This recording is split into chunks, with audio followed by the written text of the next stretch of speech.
Hey everyone, how y'all doing today?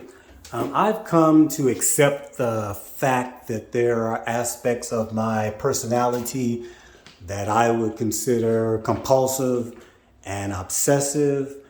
And also, even though I haven't actually been to a doctor or been diagnosed, I also believe there are aspects of my personality that probably could be considered on the autism spectrum. Um, One thing about me is I've said it before, very routine oriented. And it's kind of like I operate best when I kind of have a set routine that I know is going to be and that I can basically follow. You know, my Mondays through Fridays are usually always about the same, including work and coming home and resting. And my Saturdays and Sundays are basically, for the most part, the same. Um, I don't react well if you throw a wrench into anything or if something just kind of pops up out of the blue. You know, I'm one of those, if I'm going to do something different, I need to know as far in advance as I possibly can that something different needs to be done so I can kind of brace for it. Um, the obsessive part of my personality is that I can get fixated on certain things for a certain period of time, and it's just like whatever I'm fixated on, that's just it. A prime example, and this was years ago. I'm a big music fan, and I like a variety, different artists and different types of music. But there was a period years ago that probably for about I'll say 1.5 to 2.5 months, I became obsessed with Gladys Knight and the Pips.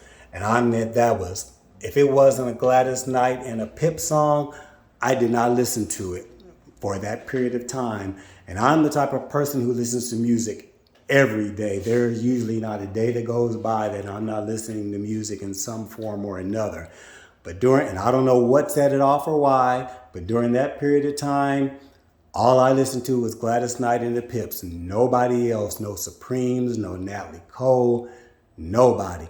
And it had to be Gladys Knight and the Pips. It couldn't be just Gladys Knight. I don't know. That's just kind of how it was. And I'm very organized, I guess. Like in my apartment, everything has its place and it has to be where it's supposed to be. If you can look real quick, you can kind of see that, it's organized. I don't like clutter, so there's very little clutter anywhere. Everything has a place and it's in its place. And that's one advantage I do like about living by myself, because wherever I don't have to worry about coming home and finding something somewhere where it shouldn't be.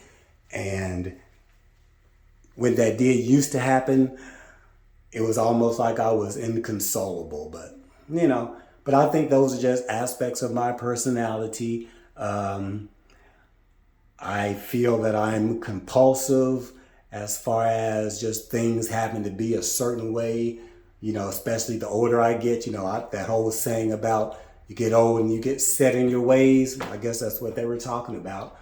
And, I'm set in my ways. It doesn't bother me. So it is what it is. But anyway, that's just something I wanted to talk about real quick. Thanks for listening. Have a wonderful and blessed day. Talk to you again soon. Bye.